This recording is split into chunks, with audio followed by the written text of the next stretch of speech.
All right, we'll go ahead and get started this morning. Let me know if y'all can hear us out there. Frank said there ain't nobody out there. All righty. It's good to see everybody in here this morning. Hope you've had a good week. Me and the preacher was just talking. Spring's on the way. It'll get here maybe about 2 days before summer gets here. That old wind, it's been something. But the Lord knows what we need. I'm thankful for the beautiful sunshine out there this morning. Thankful we're inside a good warm house to worship Him in this morning. Before anything else is said, and before I forget, anybody that wants to help with Bible school, willing to help, stay after service, about 10-15 minutes. We're going to go over some things about Bible school. So don't forget, just stay for a little bit after service. Got a wonderful lesson this morning, starting in the book of Numbers, 10 chapters worth. So we'll hit the high spots, but it's about the camp of Israel. Wonderful lesson. The lesson writer done a good job of bringing out about how the camp of Israel is supposed to signify the life of the believer, because God was in the middle of it. God was in the middle of everything they did. The tabernacle was in there. The Levites were around the tabernacle. Everybody else around there. The pillar of cloud by day and pillar of fire by night. The Lord was with them. When the cloud moved, they knew to take up the tabernacle and go where the Lord was leading. When the cloud sat down, that's where they sat down and took up camp until the Lord told them to move again. I heard a fellow teaching one time about this, and it's the way the children of Israel camped around the tabernacle. If you go through here and take the numbers of the tribes, you had the tabernacle in the middle, and the Levites around the tabernacle on 4 sides. Well, the others could camp as wide as the tabernacle where the Levites were. They could go north, east, south, and west. And they say according to the law, there was no other directions other than cardinal directions. There's no southeast, northeast, anything like that. And if you're able to look at a picture of the children of Israel from above with the numbers, the way that they were camped out, like I said, they could only go as wide as the Levites were, north and south and east and west. But if you could see a picture of it from the sky, looking down on the camp of Israel, you'd have seen a cross. The way that the numbers worked out. The Lord's in everything. Jesus Christ is the center of it all. And it's wonderful how the Lord works things like that out. But I'm looking forward to hearing Frank this morning. Has any outspoken objects of prayer before we pray? Everybody be sure to remember Levi. His service is 12 o'clock. Remember that. And Kevin's not really any better. So keep that whole family in prayer.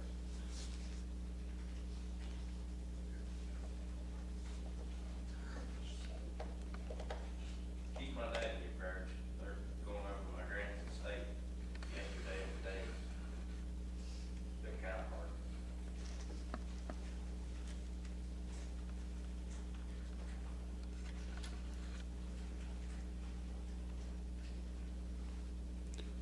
Remember revival? Starting the 10th over at Stony Fork. Preacher's going to be over there the 10th through the 13th. Starting the 17th here, the week of Easter. Be 6 o'clock on Sunday night, 7 o'clock the rest of the week. And this Saturday here, 7 o'clock, going to have a candlelight service. Get ready for revival, get prayed up, and we're liable to have a small revival on Saturday. That'll be all right. Looking forward to it. But everybody be much prepared about that and all the other revivals going on around about. If there's nothing else, Tony, if you'll lead us in prayer, please. Lord Heavenly Father, thank you for this day, all the way. Pray for the ones that are sick, that are struggling in life, those sick and dead, that need your healing service, we get in the Lord's house. And thank you so much for everything in this service. In Jesus' name I pray.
Lord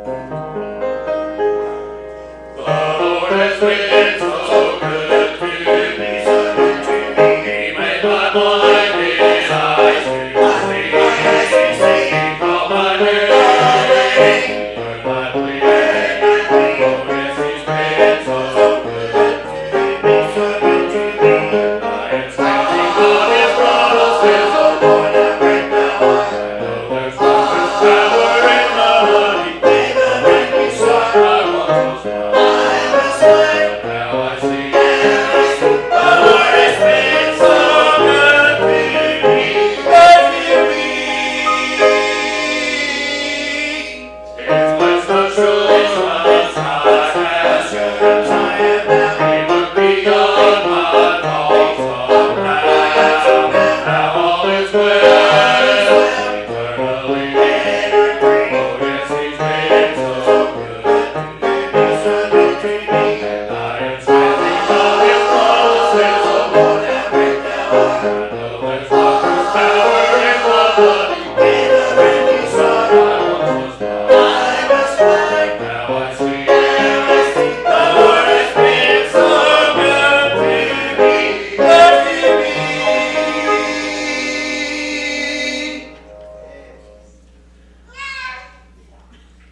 I walk to serve every day for all the blessings He sends my way.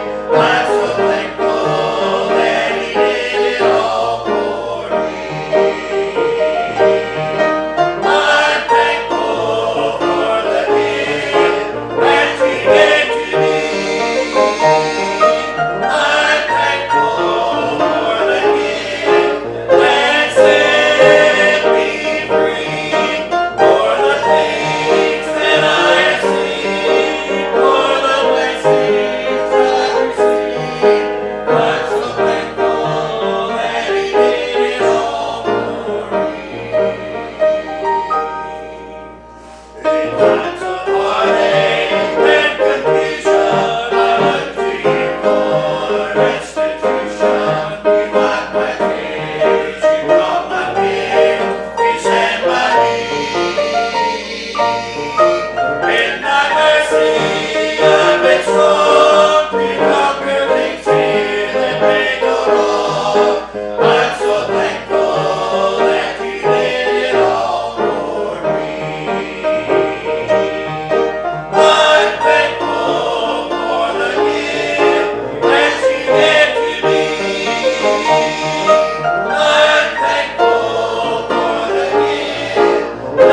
You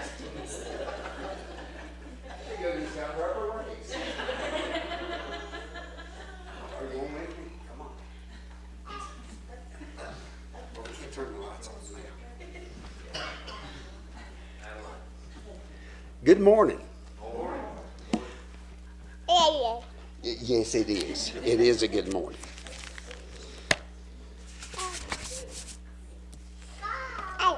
Amanda, thank you.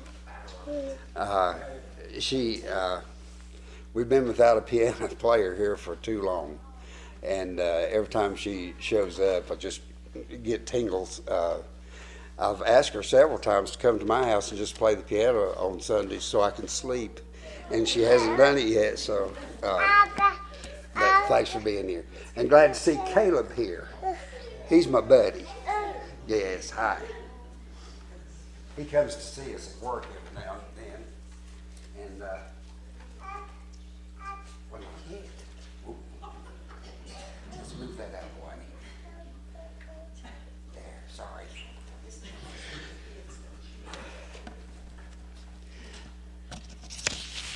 Yeah, Caleb comes in the store every now and then, and he absolutely brightens the whole place up because he knows everybody and calls them by name, and he just has to hear it once.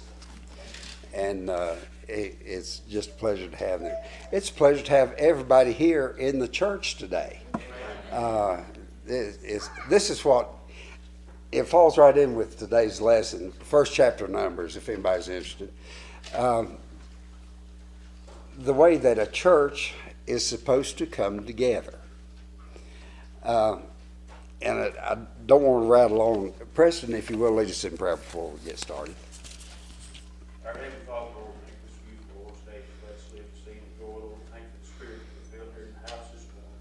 Lord, thank you for the songs of Zion, Lord. Thank you. One of these days, when we get started singing, we won't have to quit, Lord. We won't be restricted by time, Lord. We look forward when we sing that new song. Lord, this is the land, Lord. Every saint from every age, when we gather together, we're going to know the words, we're going to be in perfect harmony. Lord, you're going to be there in the midst of us, Lord, the time that's going to be. Lord, realize the angels are just going to have to stand over to the side, Lord. They don't know anything about the dead. Lord, to those of us who's been washed in the blood, Lord, we realize what a wonderful and special thing it is. Lord, it's the most precious thing that ever happened to any of us. Lord, we just ask you if there's one in the house this morning, Lord, that's not had that experience, not been washed in the blood, Lord, don't know you to free pardon of sin, Lord, they get it right, Lord, they get saved before they leave the house this morning, Lord, we just ask you to bless Frank as he stands to teach, bring us the lesson. Lord, we ask you to help him right to divide the words, make it easy for him, give him the words you have to say, Lord, please be the preachers he comes after a while, break the bread of life into us, Lord, we ask you to anoint him fresh and new every time he stands behind the sacred desk, Lord, we just ask you to bless him and his family richly for everything that he does for you, Lord. We just ask you to go with us in the purpose of service. Just please lead God and read Christ's holy and precious name we pray.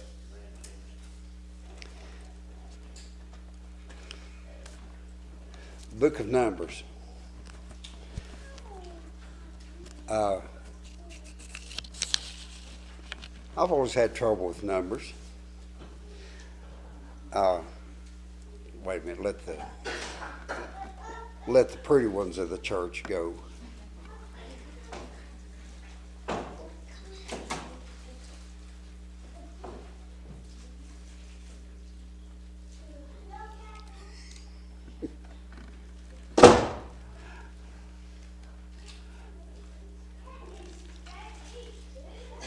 I've always had trouble with numbers. Some of it makes sense, some of it doesn't. I had a horrible time with algebra in high school because I didn't really want to know what X meant. But there's a reason for it. I wish I'd paid more attention. It's like the typing class in school. I was never going to type, and now that's all I get done. I took Spanish. I could carry on a decent conversation, but I was never going to meet up with anybody that spoke Spanish, so I didn't care about that either. Should have paid attention. The book of Numbers, and I've heard people say, why is Numbers in the Bible? It doesn't make any sense. who cares how many was from this tribe, how many was from that tribe. I will tell you something that will blow your mind. I've seen the movies. You know, I've seen pictures and drawings and everything about a small group of people wandering around in the desert. This was not a small group. We're talking millions by this time, because remember, the numbers that are in this book were for adult males. They didn't count the women, they didn't count the children, they didn't count the old folks. It was the ones that were able to fight. So multiply what you come up with here and you see what a large group this is. Why is that important? I think one thing it shows us is that God is not restricted by the amount of people that are following him. He promised to be with us where 2 or 3 are gathered in his name. He shouldn't have any trouble with a couple of million people either, because after all, he is God. It's important that the book of Numbers, as the whole Bible does, is pointing toward Jesus Christ. It's all about him. I know you get tired of hearing me say that, but it is all about him. In the first verse, "And the Lord spake unto Moses in the wilderness of Sinai, in the tabernacle of the congregation, on the first day of the 2nd month, in the 2nd year after they were come out of the land of Egypt." So this is roughly corresponds to our month of May. But the important thing is, Moses had learned, as we should learn, to rely on God. Moses by this time didn't do anything unless God instructed him to. That's hard for us. It's hard for me, because like I've said before, I'll get something in my head and say, ooh, this is going to be good. And God's not in it, and look what a mess I can make.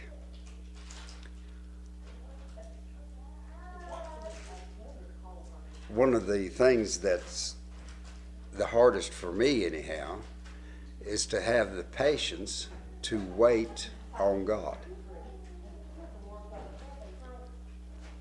It's hard, because I'm ready to go. Let's do it.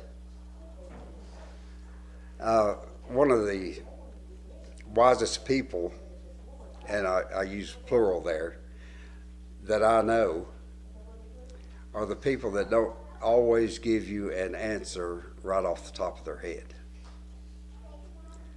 They take time to think about it. They take time to pray about it. We live in a right now society. I mean, if you want to buy anything, all you have to do is get on the computer and the next day it shows up.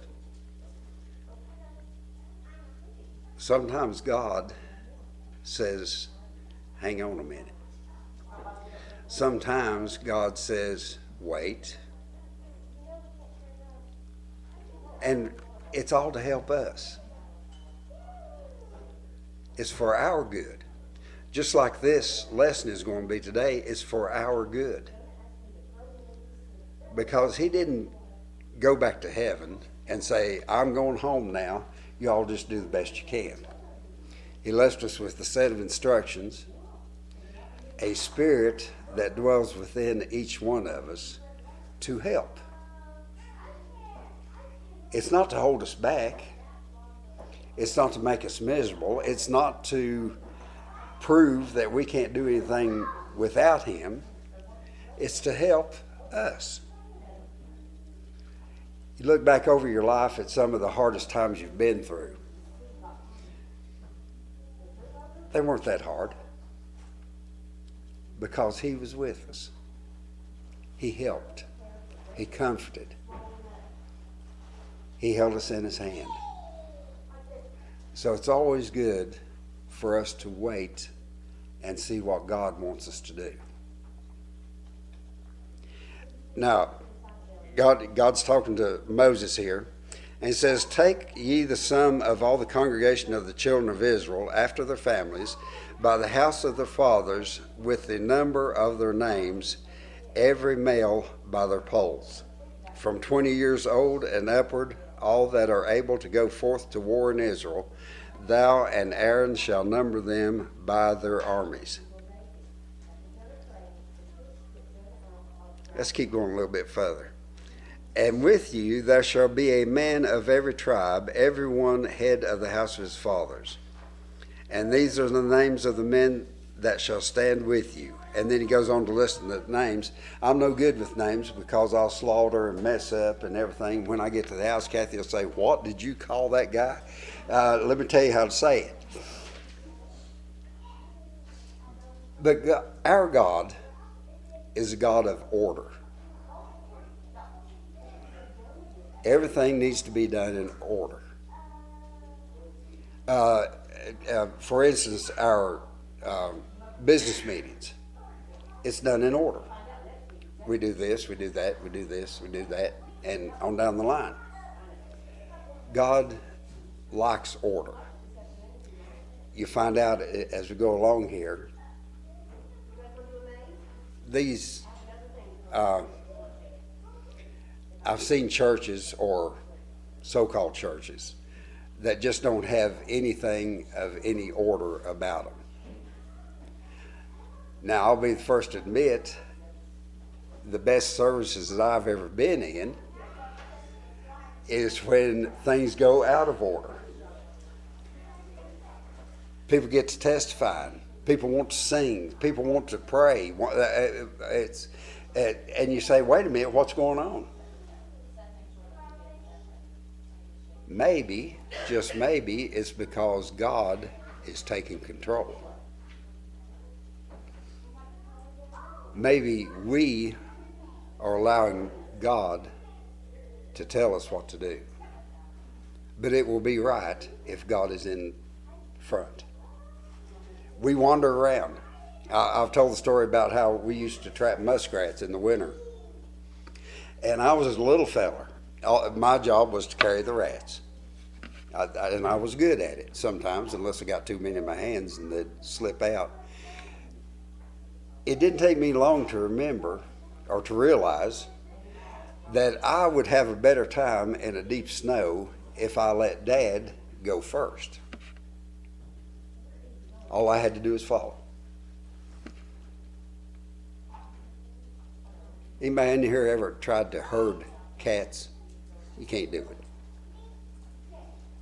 You can't do it. A lot of times I wonder if God's looking at me and saying, "Oh, Frank, all you got to do is follow me. All you have to do is follow my lead. All you have to do is listen." Oh, wait, listen? Because I'm smart. Well, I'm not anymore. I can remember a time when I thought I was smart. Not anymore. But we go headlong into something. And all the time God say, "Wait, just a minute. Let me tell you how I want it done." We need to pay attention to what God's saying. And it's not always with our ears. Sometimes we need to listen to what this is saying.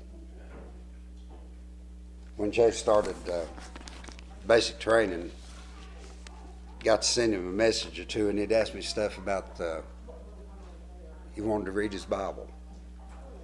And I told him the best thing to do, I told him about Isaiah, how much I like Isaiah and all that. And I said, the best thing for you to do is pray before you read.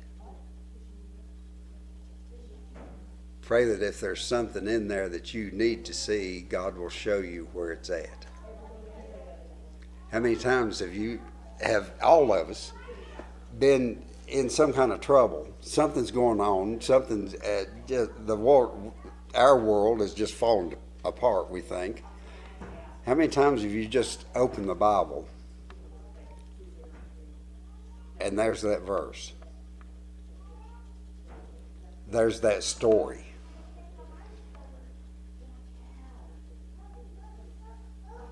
He knows. He knew what was going to happen with the children of Israel here. And what did he do?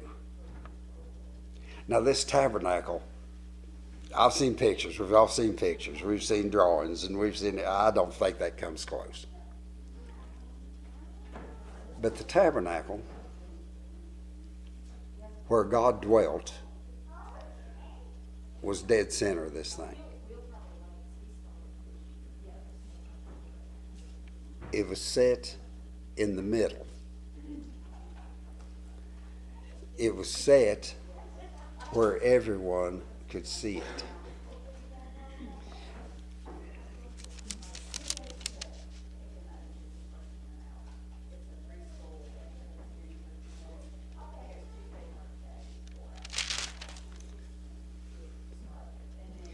I'm going to skip all the numbers and everything because I don't have a calculator with me.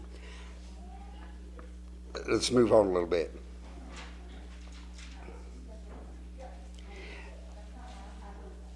Pick up on verse 46, if you will.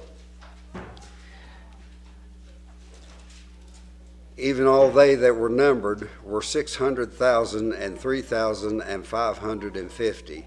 But the Levites after the tribe of their fathers were not numbered among them.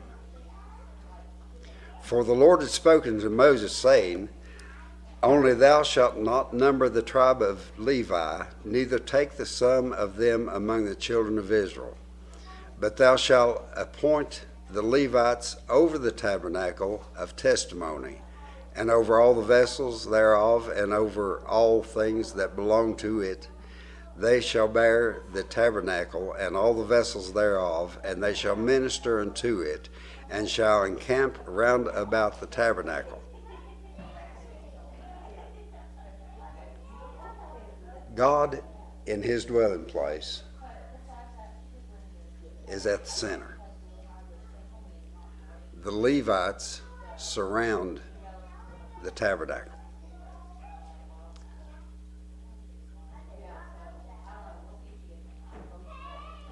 You see what's happening here? Today we may call it a preacher. The Levites were to take care of the tabernacle. They were to guard the tabernacle. Nobody could get to the tabernacle without going through the Levites. There again signifying that God should be the center. He should be first. And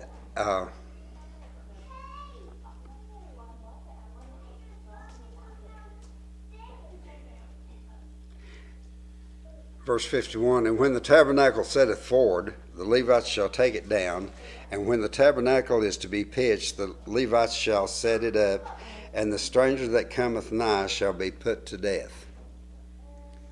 It was to be done in order.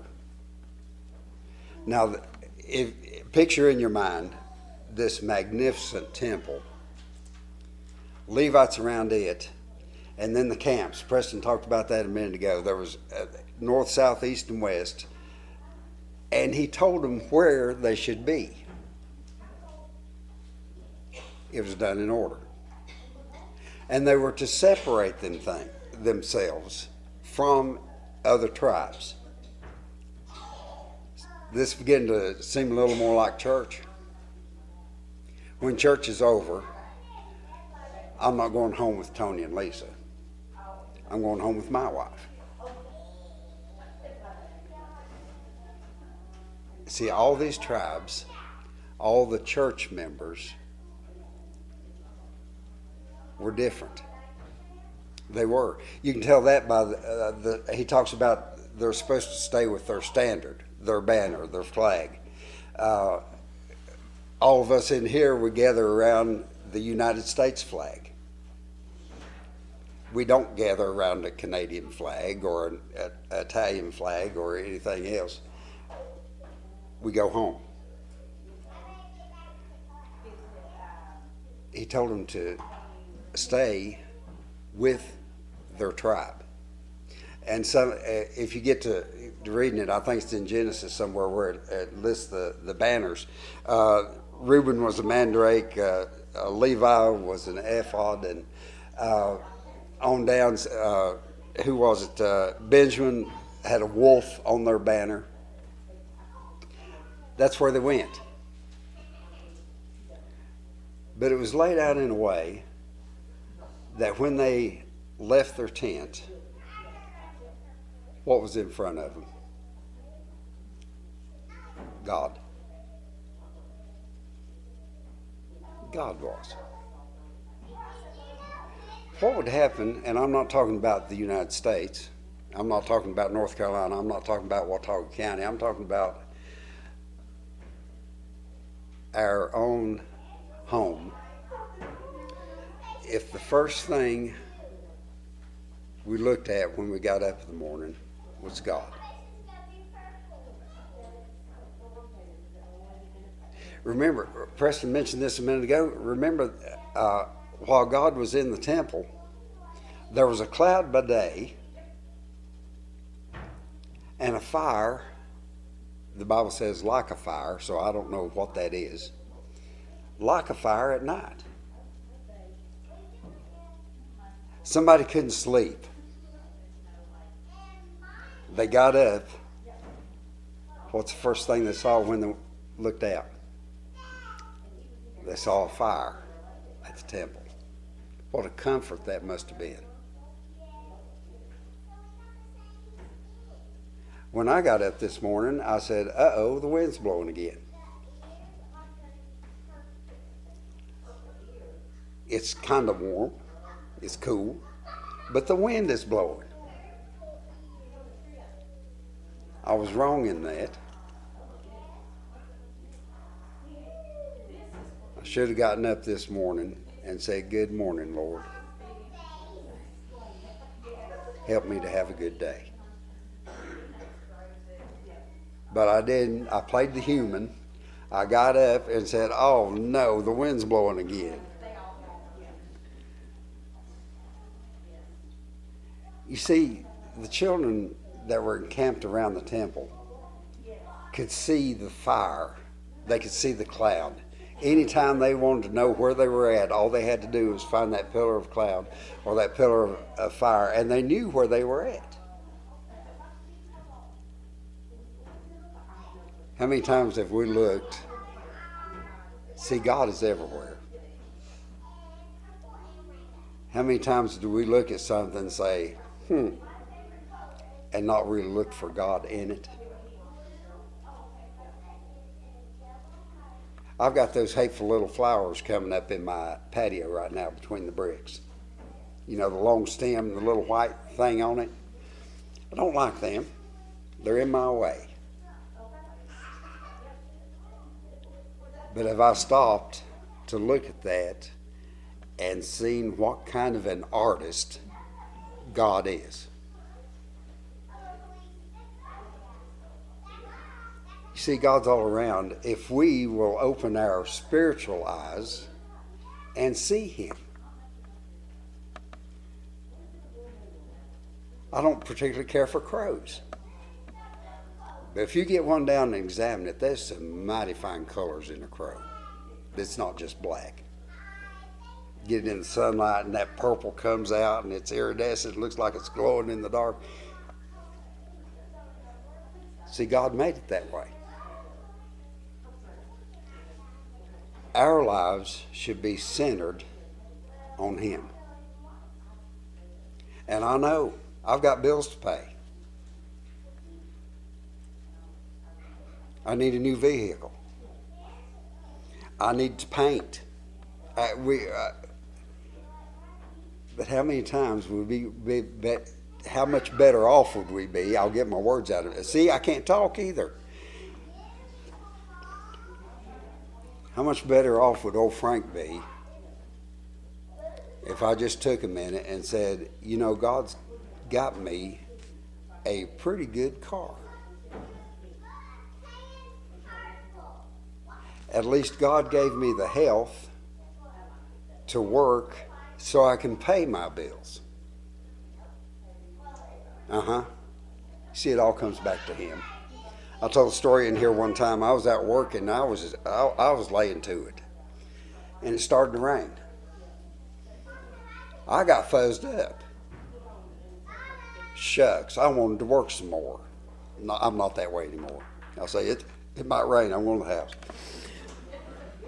But I got run in, and I was pouting, because I was in the middle of something and had to quit because it was raining. And I stopped by our kitchen window, looks out on the back patio, and there's a dip in it, and water collected in that dip. And I was fuzzed up. And there was a female cardinal out in my back patio that was having her the best bath that you can imagine. You know how they'll get in it and they'll dip and then they'll shake and everything, and then she'd get out and preen a little bit, and then she'd get back in there, and God showed me that it's not all about me. He was taking care of that little cardinal.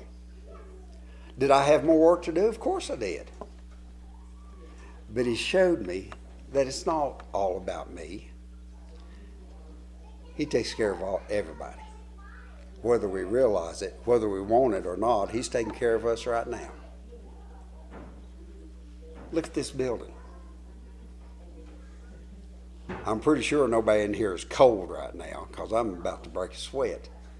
He takes care of us. He was trying to show them through the layout that he wants to be and should be top priority. I'm not going to ask for a show of hands, but does anybody here feel guilty about that? I sure do.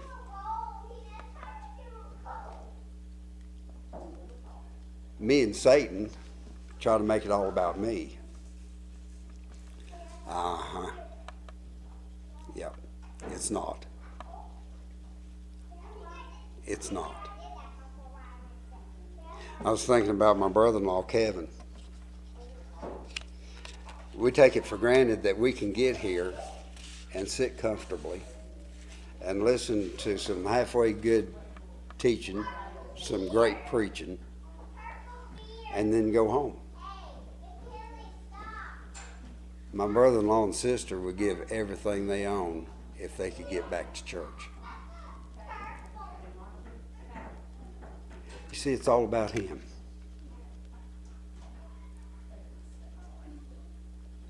Read this. I'm going to have to cut it short because I'll get to talking about how good he is and forget what time it is. But read today's lesson. And as you're reading everything, and I've read stuff in the Bible, I guess everybody else, and you say, what's that verse in there? It doesn't fit this paragraph, or it doesn't fit this chapter or something. But if you put God first, it all works. Why? Because he said it would. You may notice as you read this lesson, he didn't give an explanation. He didn't need to, because he's God. He said, I want it done this way. And they did it.